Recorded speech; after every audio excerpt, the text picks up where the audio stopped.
The hospital room smelled like antiseptic and sorrow. Rain tapped against the windows with a rhythm too steady, too cruel. Outside, the world kept spinning, but inside that cold room, time had stopped. Emma Brooks sat in the corner, her arms wrapped tightly around her knees. Her cheeks were blotchy, her eyes hollow.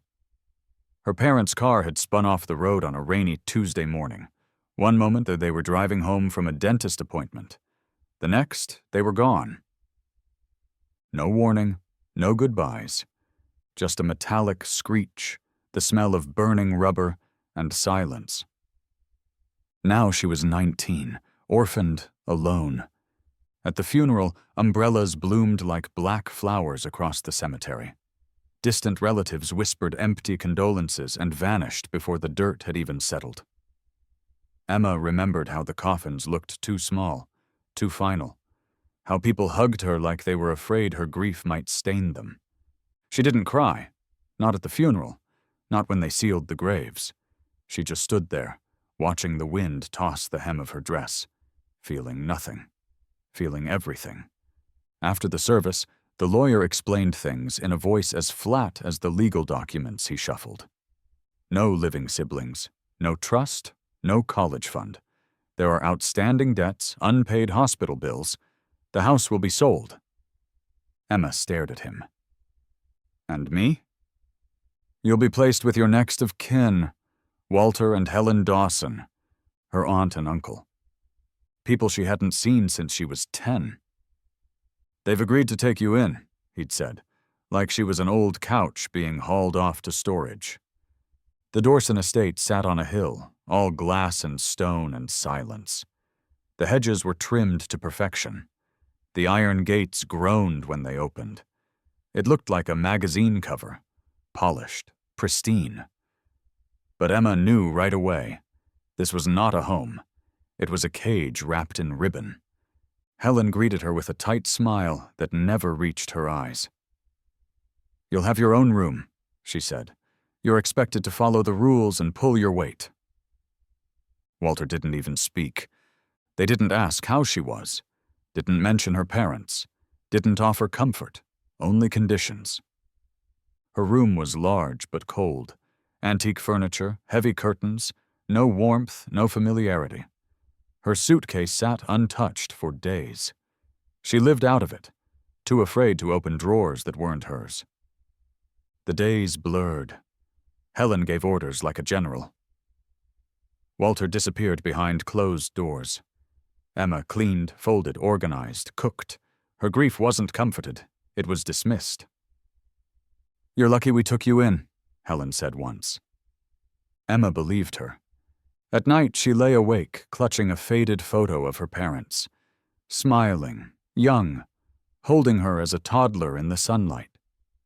It was the only proof they'd ever existed, the only proof she had once belonged somewhere.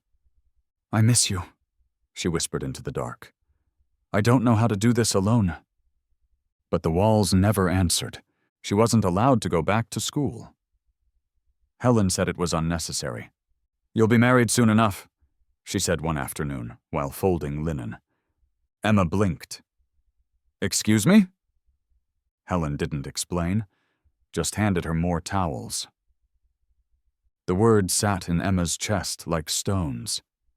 It wasn't until the night she wandered past Walter's study that she heard the truth. The door was cracked. Inside, voices. This is our chance, Walter said. He'll wipe our debt, all of it. He wants the girl? Helen's voice. He's drawn up a contract. She doesn't need to know until it's settled. Emma stopped breathing. She stood in the hallway, frozen. The words sank like needles into her skin. She was being sold. The next morning they summoned her. Walter stood at his desk. Helen by the window, arms crossed. We've made a decision, Walter began. You are to be married. Emma stared. What? To Mr. Richard Hale, Helen said, as if it were a weather report. He's agreed to eliminate our financial burdens in exchange for your hand. I don't know him, Emma stammered. You have no prospects, Walter said. No income, no say. Emma's voice cracked. How old is he? 49, Helen answered without a trace of shame. Emma stood. I won't do it. Walter's eyes narrowed. You live here because we allow it. This is your way to repay that kindness. Emma walked out without another word. But in her heart, she knew the truth. No one was going to save her. Not anymore. That night she stood in front of the mirror, hands shaking. Her reflection stared back like a stranger. Pale skin, sunken cheeks, eyes that no longer dreamed. This wasn't the girl her parents had raised. This was someone built from silence, molded by loss. Outside, wind howled through the trees like a warning. Inside, a voice inside her whispered, small but unbreakable. This can't be the end of my story.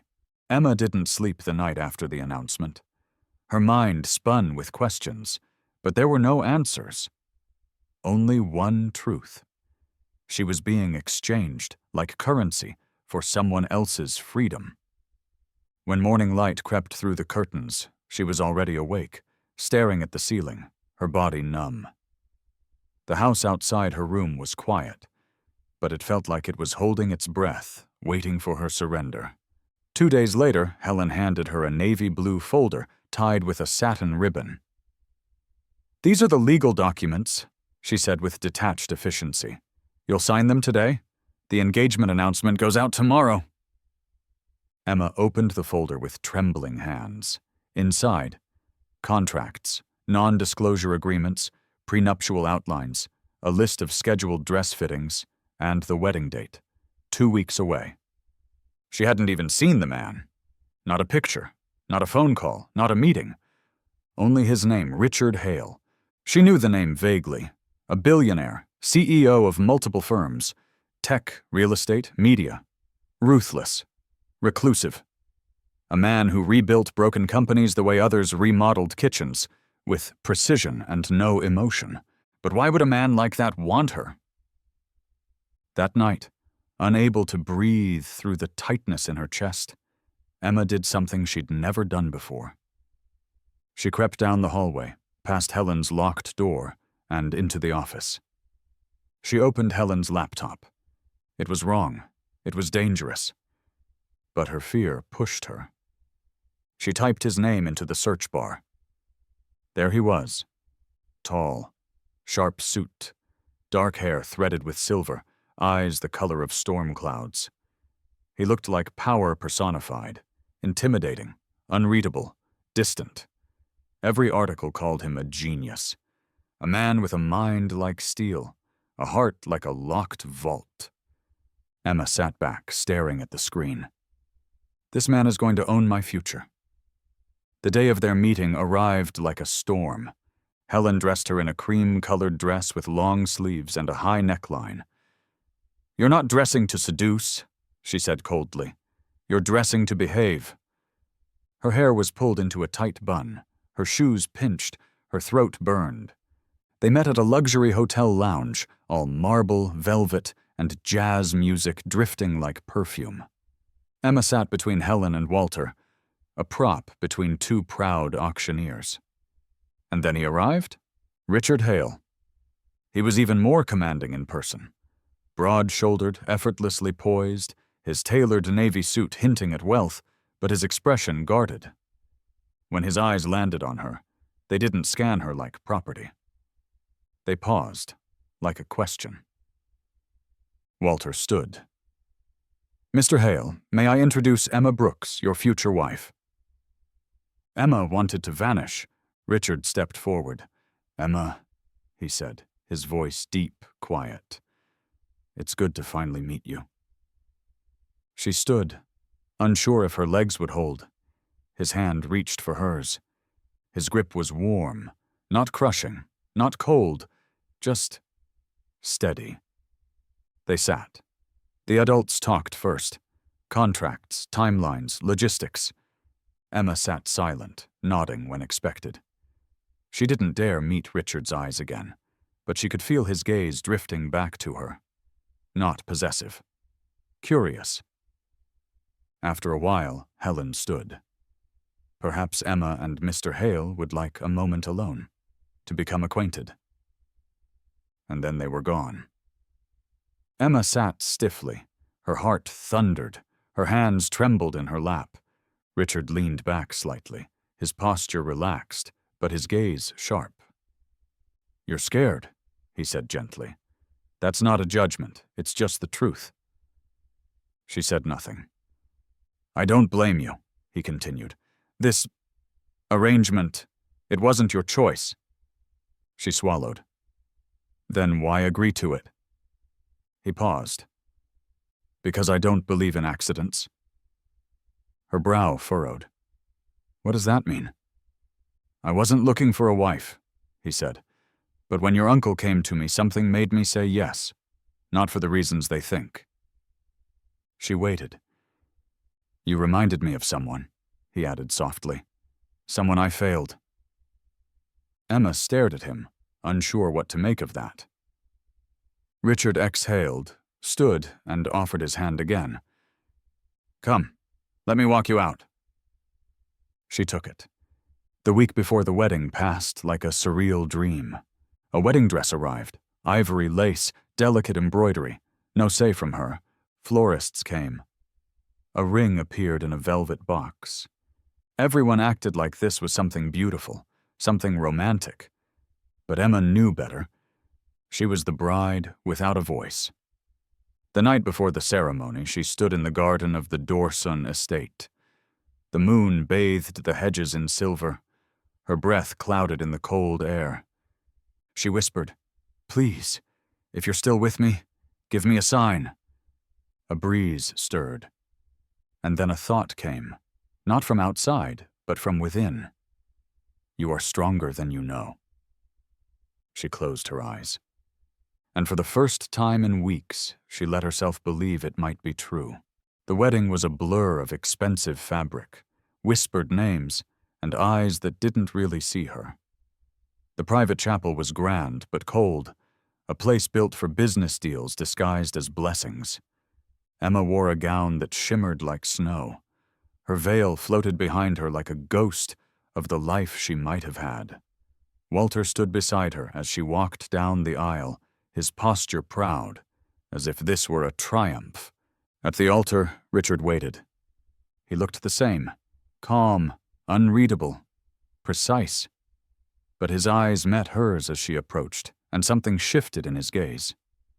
Not desire, not affection. Something quieter, something like recognition. The vows were exchanged, the signatures signed. Emma Brooks became Emma Hale when they stepped out into the hallway lined with polished stone and flower petals. Richard leaned toward her and said softly, "You're not alone anymore." His voice was gentle, but to Emma, the words felt more like a question than a promise. The reception was elegant, the food untouched, the champagne bubbling beneath the surface of every smile. Emma stood still in the middle of it all, a bride wrapped in silk and silence. Richard didn't hover. He stood beside her with a hand lightly at her back, his posture perfect, his expression neutral.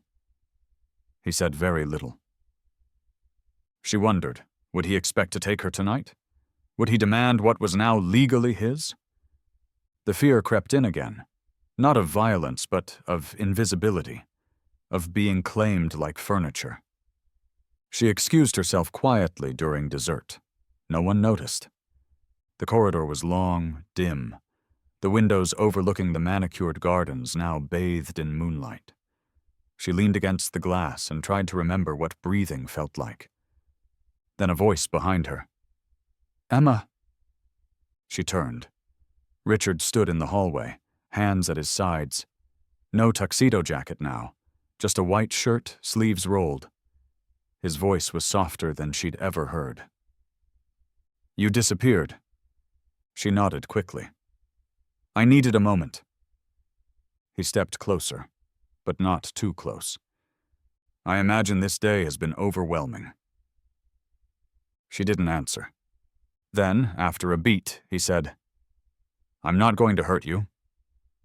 Her eyes lifted to his. He didn't look away. "Nothing will happen tonight that you don't want," he said. "Nothing will ever happen between us unless you want it." Emma blinked.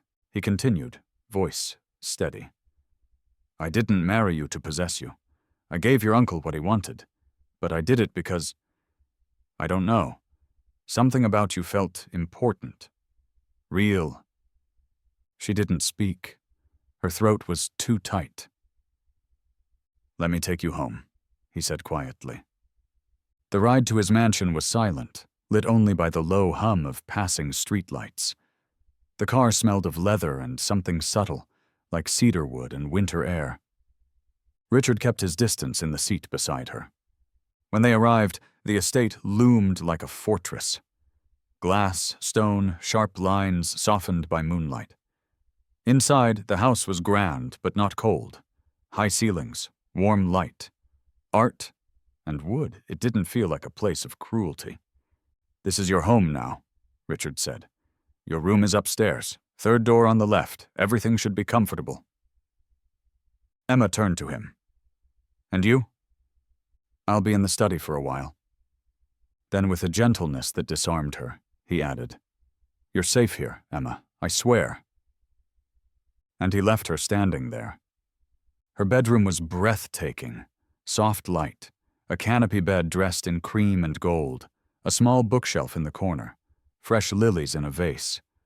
A note on the nightstand read, "If you need anything, don't hesitate to call." Richard. Emma sat on the bed and let the silence settle. She removed the gown herself, slipped into the silk robe someone had laid out for her, stood barefoot by the window, and watched the stars blur through the glass. This wasn't what she had expected. He hadn't touched her, hadn't demanded a thing. She got into bed and stared at the ceiling, her mind racing with thoughts she didn't yet have words for. Her hands trembled, not with fear, but with something new. Uncertainty. He hadn't claimed her, he had given her space, and somehow that was more intimate than anything else could have been. The next morning, sunlight streamed through the sheer curtains. Emma woke slowly, unsure for a moment where she was. Then she remembered. The wedding, the mansion, the silence. But she was still in her room, alone, untouched. Downstairs, a maid greeted her with a polite smile. "Good morning, Mrs. Hale. Mr. Hale is in the solarium. He asked me to show you there whenever you're ready." The name still felt foreign. Mrs. Hale. She followed the maid through hallways of glass and wood. The mansion wasn't sterile, as she had feared. There were touches of humanity. A family photo on a shelf, a grandfather clock that ticked softly, a bookshelf filled with worn novels. The solarium was bathed in morning light. Richard stood at the far end, his back to her, a cup of coffee in hand. He turned when he heard her steps. "Good morning," he said. She nodded. "Morning?" He gestured to a seat across from him. The table was set with breakfast, fruit, pastries, tea, everything arranged with quiet care. "You don't have to join me," he added. "You're free to do what you want." Emma sat. "I just didn't expect this," she admitted. He poured her tea. "I'm not in the habit of overwhelming people before coffee." She almost smiled. "I imagine you have questions," he said. She looked down. "I don't know where to start." He nodded. Then, after a moment, she asked the one thing that had haunted her all night. "Why didn't you come to my room?" Richard met her gaze. No flinch, no guilt. "Because you were afraid," he said. "And forcing intimacy destroys trust.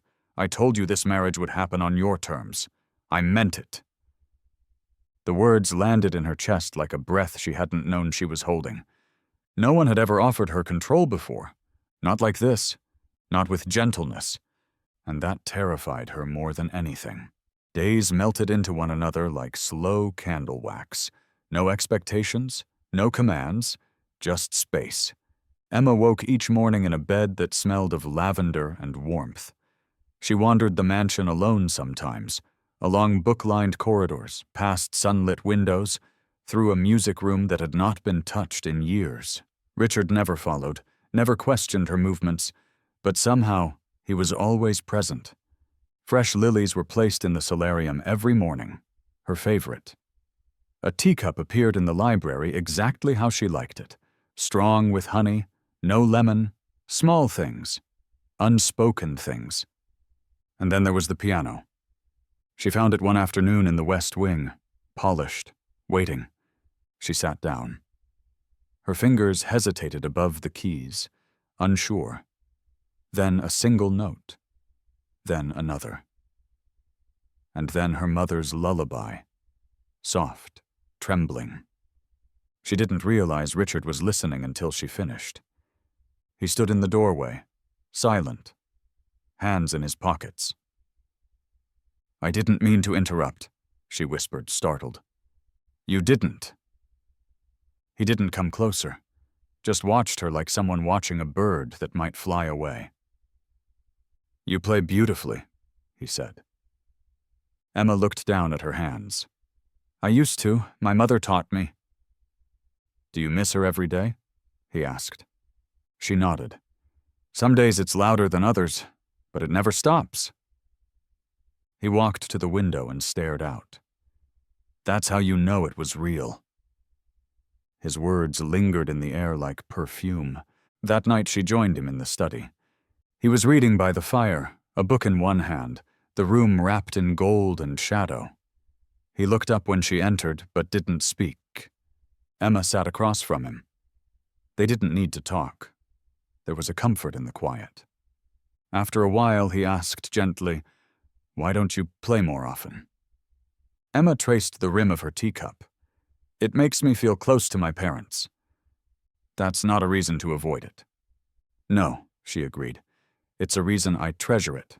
I just didn't know if I was allowed to enjoy things again." He closed his book. "You're allowed, Emma. You're allowed to exist without guilt." She looked up, startled by the softness in his voice. "Thank you," she said, barely audible. That night, as she left the study, he stood to walk her to the door. "Good night," he said.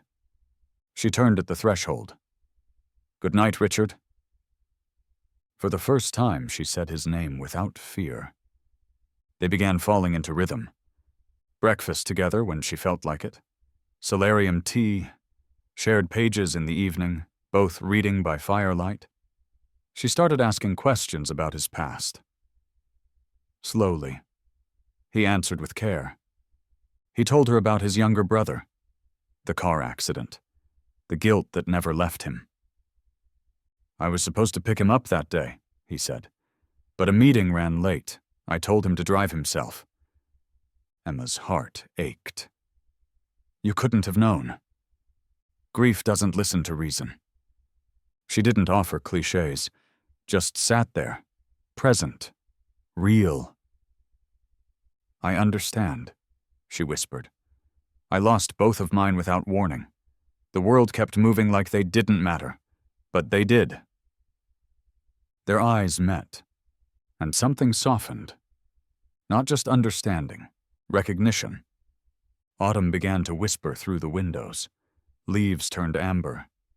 The air carried a chill. One afternoon, Richard led her to the stables. She'd never been that far across the estate. The fields rolled with golden grass, and the wind smelled like distant rain. "I thought you might like her," he said, gesturing to a chestnut mare. Emma blinked. "I've never ridden a horse." He smiled, a real one. It crept into the corner of his mouth like sunlight breaking through fog. "Then I'll teach you." He was patient, gentle, his hand on her back, steady but never lingering. She hadn't smiled so much in months. When she dismounted, breathless and laughing, she turned to him. "I didn't think I could do that." "You're stronger than you think," he said. She looked into his eyes, searching for flattery. But all she found was truth. That evening, she brushed her hair slowly in front of the mirror. Her reflection had changed. The shadows under her eyes had faded. There was color in her cheeks. Her shoulders no longer sagged like the world was pressing down on her. I'm still here, she thought. Not just alive, present. He hadn't just given her space. He had given her back herself. One night, the storm knocked out the power. Instead of panic, Richard lit candles in the library. They sat on the rug beside the fire. He pulled a book from the shelf. "Emily Dickinson?" he asked. She smiled. "Only if you promise not to butcher her." They read aloud, passing verses like warm tea. At one point she asked, "Do you ever regret it? Marrying me?" He looked up, startled. "Never." But it started so wrong.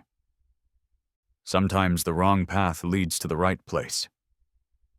Their eyes met across the glow. That night she didn't sleep in fear. She slept in peace. The kiss came the next evening. They were sitting in the garden again beneath the starlight. The fountain trickled nearby. Emma tucked a strand of hair behind her ear.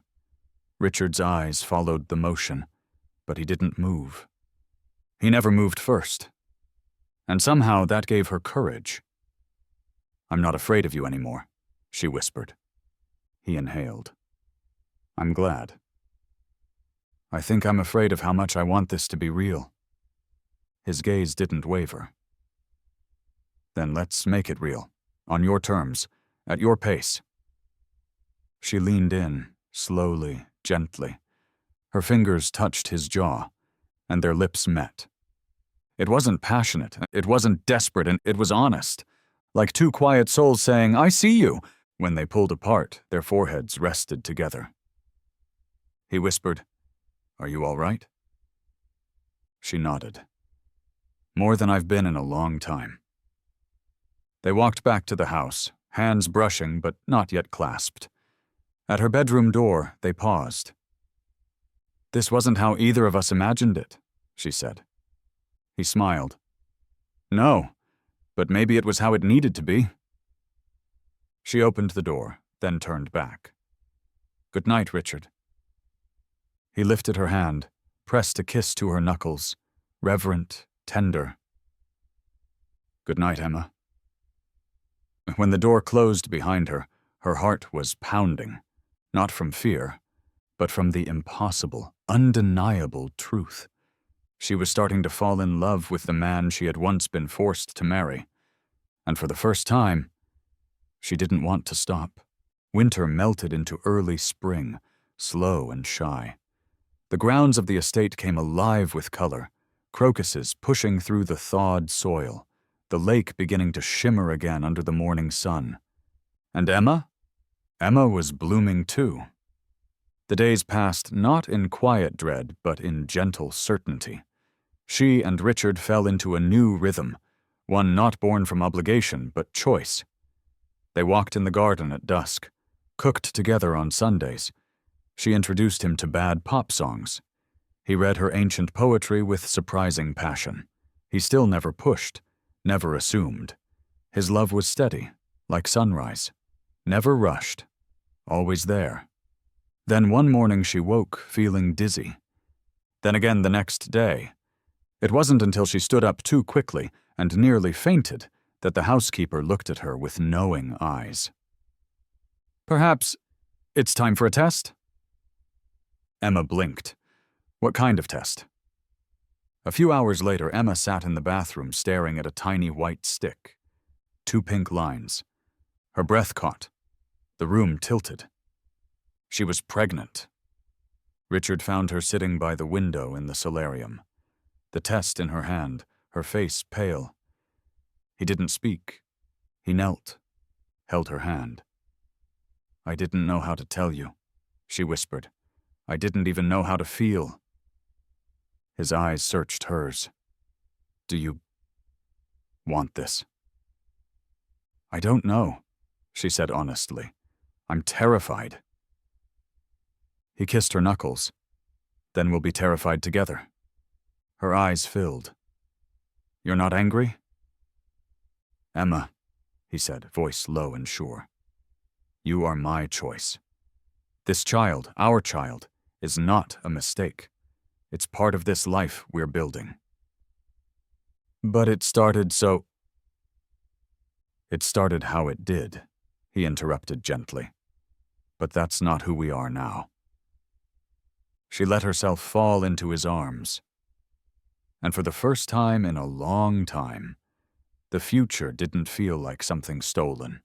It felt like something earned. The pregnancy changed everything, and nothing. Richard insisted on being at every appointment. He read parenting books in bed, asked 1,000 questions, held her hair when morning sickness hit, massaged her back when she couldn't sleep, talked to her belly every night like their baby could hear him. "Hi, tiny human," he'd whisper. "It's your dad. Your mom is amazing, by the way." Emma laughed, cried, slept a lot. Woke up at 3 a.m. craving strawberries and mint. She played piano more often, one hand sometimes resting on the curve of her belly as the other danced over the keys. One night, as they lay in bed, Emma turned to Richard. "I'm scared of being a mother," she admitted. He kissed her forehead. "Good, it means you care." "And you? Are you scared of being a father?" He smiled, terrified, "But I think we'll be okay." She curled into him. "I believe that." On a snowy March morning, Emma went into labor. It was fast, sharp, terrifying. But Richard was there, holding her hand, whispering through every contraction, never once looking away. When their son entered the world with a strong cry and a head full of dark hair, Emma wept. Richard held him like he was holding starlight. They named him Benjamin, Benjamin Hale. The days after were blurry and beautiful. Diapers, feedings, sleepless nights, laughter, tears. Emma looked in the mirror one afternoon, hair messy, shirt stained, baby asleep in her arms. And she smiled. She had never looked more herself. Richard entered the room, 2 mugs in his hands. He paused when he saw her. "You're glowing," he said softly. "You're biased." He sat beside her, brushing a curl from her face. "I'm in love?" "With me or the baby?" He grinned. "Yes." She leaned into him.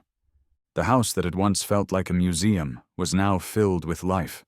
Soft lullabies, baby hiccups, books left open mid-page, the scent of lavender and milk. One evening, Emma stood alone in the garden. The cherry trees were blooming, tiny pink blossoms drifting in the air like confetti.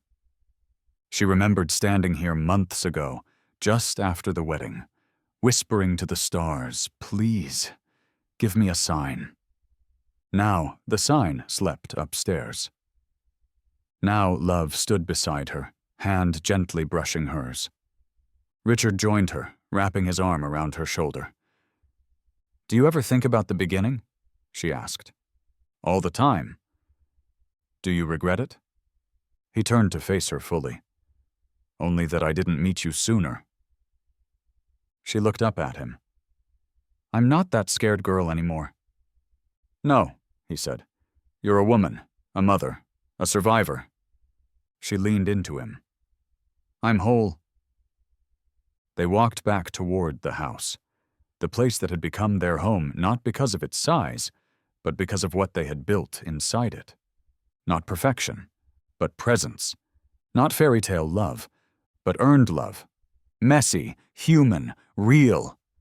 And in the nursery upstairs, Benjamin stirred, as if reminding them that life, no matter how it begins, can grow into something beautiful. Not every story begins in light, but some find their way there anyway.